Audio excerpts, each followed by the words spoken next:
আজ 2024-এর 6 মে। আমি এখন রয়েছি শালিমার স্টেশন।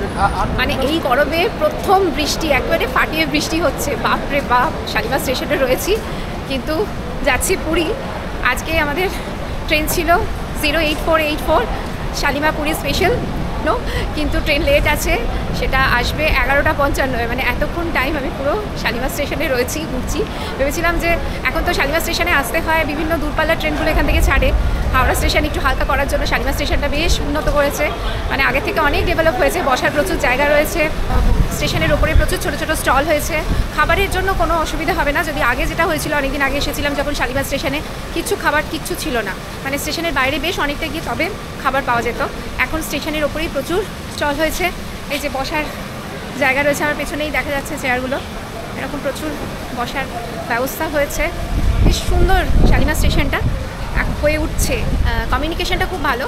হাওড়া থেকে যদি জ্যাম না পাও তাহলে আসতে তোমাদের সময় লাগবে মিনিট 15-র মতো। তাছাড়া তোমরা অটো করেও আসতে পারো। বসে বসে প্রায় কাহিল, তাই 08484 শালিমার পুরী স্পেশাল ট্রেন। এটা শালিমার স্টেশন থেকে ছাড়ার কথা ছিল 7:55, কিন্তু লেট হওয়ার জন্য এটা ছাড়লো 11:55। এতক্ষণ সময় আমরা স্টেশনে বসেছিলাম, আর সেই সময়ই আমরা ডিনারটাও করে নিয়েছি স্টেশনে। টোটাল 9টা স্টেশনে এই ট্রেনটা দাঁড়াবে, সাঁতরাগাছি 2 মিনিট দাঁড়াবে। এই ট্রেনটা ঠিকঠাক পৌঁছলে কাল ভুবনেশ্বরে টাইম ছিল ভোর 4টের সময়। তারপরেই পড়বে ক্ষুদ্রা রোড জাংশন, সেটা 4:35 পৌঁছানোর কথা, কিন্তু সবই লেট, তাই দেরি হবে। আর ট্রেনটা পুরীতে পৌঁছানোর কথা ছিল 5:50, কিন্তু সেটাও আমরা পৌঁছতে পারবো না, কারণ অনেকটা লেট হওয়ায় দেখা যাক কটায় পৌঁছোই।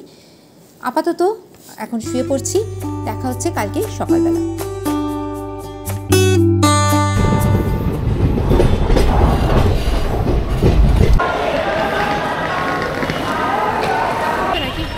এই মুহূর্তে আমি কিন্তু পুরী স্টেশন চলে এসেছি, আর পুরী স্টেশনের সামনে প্রচুর অটো রয়েছে, আর ম্যাজিক গাড়ি আছে, প্রিপেড ট্যাক্সি আছে। তোমরা যে হোটেলে যাবে, হোটেলের নাম করে একটু দর করে নিতে হবে। এখানে ইন্টারসিটি বাস স্ট্যান্ড আছে, সিটি বাসেও তোমরা যেতে পারো, সেক্ষেত্রে খরচাটা অনেক কম পড়বে। পার হেড বোধহয় 20 টাকা করে নেয় বাস ভাড়া। সকাল 6:30 থেকে ছাড়ে, কিন্তু একটাই সমস্যা যে এগুলো কিন্তু একদম তোমাদের হোটেলের সামনে নামাবে না, তোমাদেরকে এটা যায় একদম লাইট হাউস পর্যন্ত, স্বর্গদ্বার হয়ে, স্বর্গদ্বার যার যেখানে লোকেশন সেখানে নেবে, হোটেল পর্যন্ত। যদি একটু দূরে হয় আবার একটা কিছু করতে হবে, এটাই অসুবিধে। বাদ বাকি একটু কম খরচে চলে যাওয়া যায়।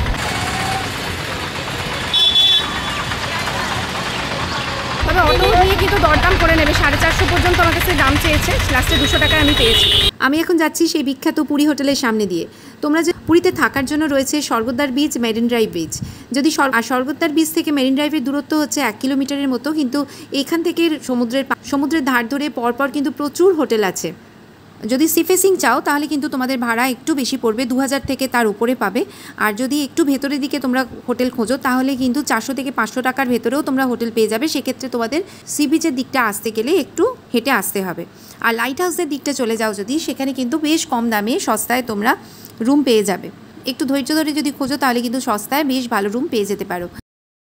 আমি এখন চলে এসেছি আমাদের হোটেল নিউ হরাইজনের সামনে, আর নিউ হরাইজনের পাশেই রয়েছে দারুণ ভালো খাবার রেস্টুরেন্ট 16 আনা বাঙালি। এখানে কিন্তু দুপুরের খাওয়া দাওয়াটা আজকে আমি করব।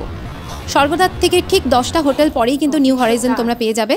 নিউ হরাইজনের 304 নম্বর রুমে আমরা রয়েছি। এই রুমটায় 2 জন থাকার ব্যবস্থা আছে, তার সাথে একটা বাচ্চাকে এরা অ্যালাউ করবে। রুমের সাথে কিন্তু সুন্দর একটা ব্যালকনি, সেখানে 2টো চেয়ার, একটা টেবিল রয়েছে, বসে বসে সমুদ্র উপভোগ করা যাবে।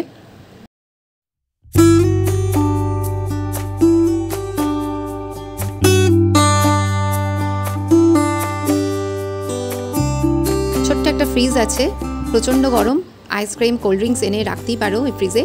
তার সাথে পাশে একটা কাভার্ড রয়েছে, জামা কাপড় রাখার খুব সুন্দর ব্যবস্থা, আর উপরে হ্যাঙ্গারও আছে, এটা ভীষণভাবে দরকার পড়ে।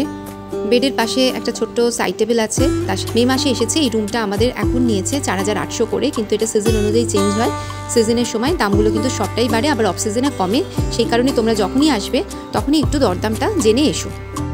নিউ হরাইজন এই হোটেলটা একদম দেখো, বিচের কিন্তু একদম সমুদ্রটা রাখা রয়েছে, সমুদ্রের একদম সামনে। ডাবল বেড রয়েছে, এখানে 2 জন থাকতে পারবে, খুব সুন্দর।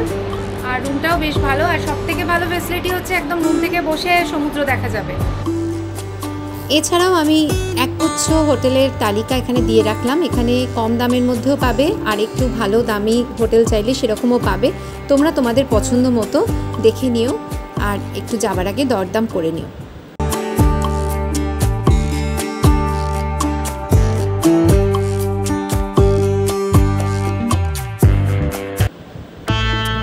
হোটেলের পাশেই রয়েছে 16 আনা বাঙালি রেস্টুরেন্ট, সেখানেই দুপুরের খাওয়া দাওয়াটা সারতে যাচ্ছি।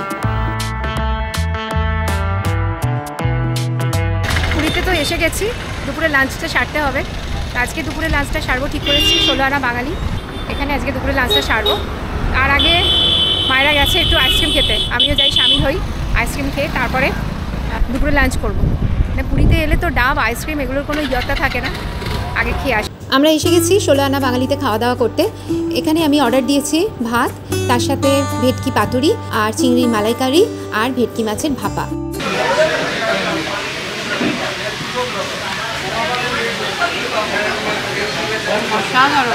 দাম দেখলাম এখানে কোয়ালিটি কোয়ান্টিটি অনুপাতে দাম কিন্তু রিজনেবল, খাওয়া যেতেই পারে। দীঘা পুরীতে এলে মাছ খাবো না সেটা হতে পারে না, দারুণ লাগছে। আর কোয়ালিটি কোয়ান্টিটি দুটোই সত্যি ভালো। বাঙালি খাবার খেতে এলে 16 আনাতে চলে এসো।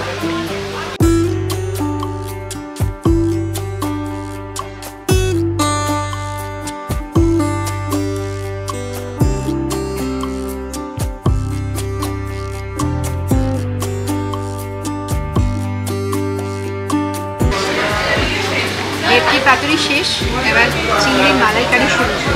প্রচুর খাচ্ছি আমি আজকে, কিছু মনে করো না। হ্যাঁ, কিন্তু দীঘা পুরী এলে মাছ খাবো না সেটা তো হতে পারে না, 16 আনাতে সত্যি খেতে এসো। আজকের সন্ধ্যাটা আমি কাটালাম সমুদ্র সৈকতে নিজের মতো করে।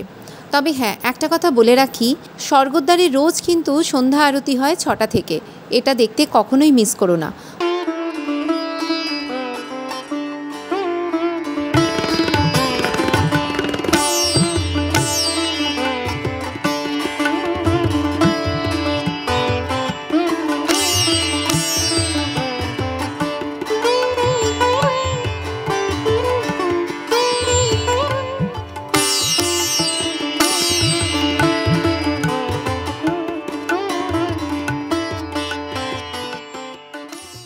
সন্ধ্যা আরতি দেখার পরে আমার পছন্দ মতো কিছু কেনাকাটা করলাম, স্ট্রিট ফুড খেলাম, আর রাত্রের খাওয়া দাওয়া করলাম স্বর্গদ্বারের কাছে 13 পার্বণ রেস্টুরেন্টে।